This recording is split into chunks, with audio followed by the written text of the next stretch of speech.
right? That's what I do every day. Yeah, avoiding urban obstacles. Yep. You have Skip crashed a few own times. version of the X Games. Yeah. It's crashed. All right, let's do this. Next topic, Tom Coughlin's respect. The man has won a Super Bowl. We know about his resume before he got to the Giants with Jacksonville. Had a lot of early success there. Now he has him back and peaking at the right time. And for so long, he was killed for his team's records in December. 1 to 10, bring out the respectometer. How much respect do you have for Tom Coughlin? I'm an 8. I'm an 8. That high? I do. I have a lot of respect So you're a for him. 10, right? Yeah. Well, it'll be a 10 after he wins this Super Bowl. Okay. I could take it up another level because, again, what I love about him, okay, one, the oldest coach in the NFL. So the father figure type of thing. Now, I know... Father or grandfather? Well, either one you want to go with. Now, I know it rubs the younger generation a little wrong way because he has his old school rules. I remember Andre Ware going out to the Jacksonville Jaguars and coming back and telling us, oh, my God, man, you would never want to play for this guy. You can't sit on your helmets. You can't wear sunglasses, caps. You got to be in 5 minutes, 10 minutes before meetings. So he can rub these guys the wrong way, but he gets results. This guy is getting these guys to where they want to get at, which is in the Super Bowl. And that's like, just like your father or grandfather. It's going to be things they say that you don't want to hear. Tough love. Yeah, but you know they got your best interests in mind. And that's how Coach Coughlin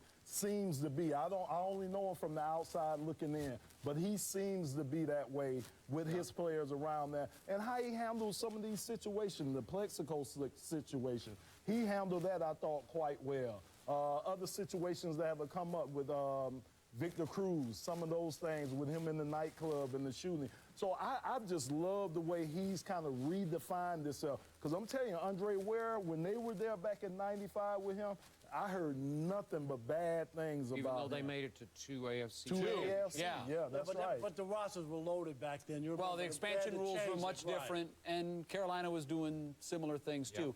1 to 10. I would say a 5. I would give him a 5. I'm shocked you went that I high. went that high. What? Oh, I give him a 5 because... So, wait a second. You fired him 5 times No, in the show, but I'm right? going to give him a 5 because they did win a Super Bowl, okay? I'm going to put that out there. He did win a Super Bowl. I'm going to give him a 5. But I got real issues with Tom Coughlin because all those years, Skip, you know that Super Bowl year, this close to being fired.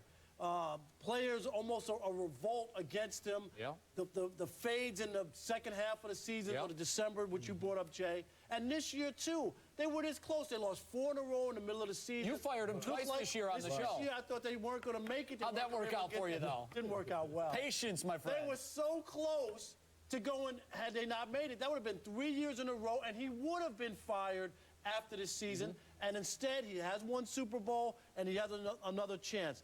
The one thing you talked about with the Plaxico situation, the thing that I didn't like, Lomas, was even Plaxico brought it up when he talked to him. I think there's a disconnect between him and the younger players and just dealing with people. This is not 1950, and everybody's not the same, and you got to be able to deal with other people. And Plaxico's biggest complaint, which is legit, is that the guy never asked him, how are you? Yeah. Are you okay? You know, it was all about, you know, football and that he made a mistake, rather than as a human being, are you okay? That bothers me for a guy to be this drill sergeant. Yeah, I mean, the good cop, bad cop. Remember, we said that you got to have the good cop and the bad cop in there. And I think coach's role is to be that disciplinarian, to be the guy that keeps his thumb down on things. But Lomas, you got to be human, too. And I think he's coming around, Rob. And had his whole life stripped. They had a 9 p.m. curfew in San Francisco because it was midnight Eastern time. The players didn't like it. Nope, they didn't. I'm right with you. I'm giving him a 5 on the respect. But I thought you were going to give him a 0. So I thought I was going to be in between you guys. I thought you'd go higher. No, I'm here to submit to you that they won this year in spite of Tom Coughlin, not because of him. I'm leaning more in that direction. What about 07? Was 07 in same issue? Okay. Really? Where is he deficient, Tom Coughlin, as a football coach? In just one area. The ability to motivate and inspire his young players or his younger team when they're down. They have to do it themselves. Yeah. And they got sick of the media. They had lost 3 straight games. The New York media was motivating them by just creaming them. We're writing them off. And the team caught fire in a home loss to the Green Bay Packers. Yeah. But it was a moral victory. Which ended up being their said, 4th here we go. straight. Yeah, it Right. was. And it lit their And fire. off they went. So then Tom Coughlin just kept doing what he always does. He is a great preparer for football games. I think he's a pretty good in-game strategist. He's a good football coach, solid across the board. He just doesn't have a great connection with his team. So as long as he keeps doing what he does, good game plan, good preparation, we do all the right things going in, and the players get themselves ready to play because they think they're better than everybody else, Yeah. then he's going to go along for a great ride. But it's Welcome weird. back to the Super Bowl, Tom. But it's weird that the guy who won a Super Bowl was even on the ledge, Skip. And don't you Yeah. believe Oh. if they wouldn't have made the playoffs, he would have got fired? It's been 3 years It in a looked row. like No it. playoffs. Yeah. That's New York. Yeah, That's it New is. York. All right. We're taking a break. Coming back, we're talking about Tiger Woods.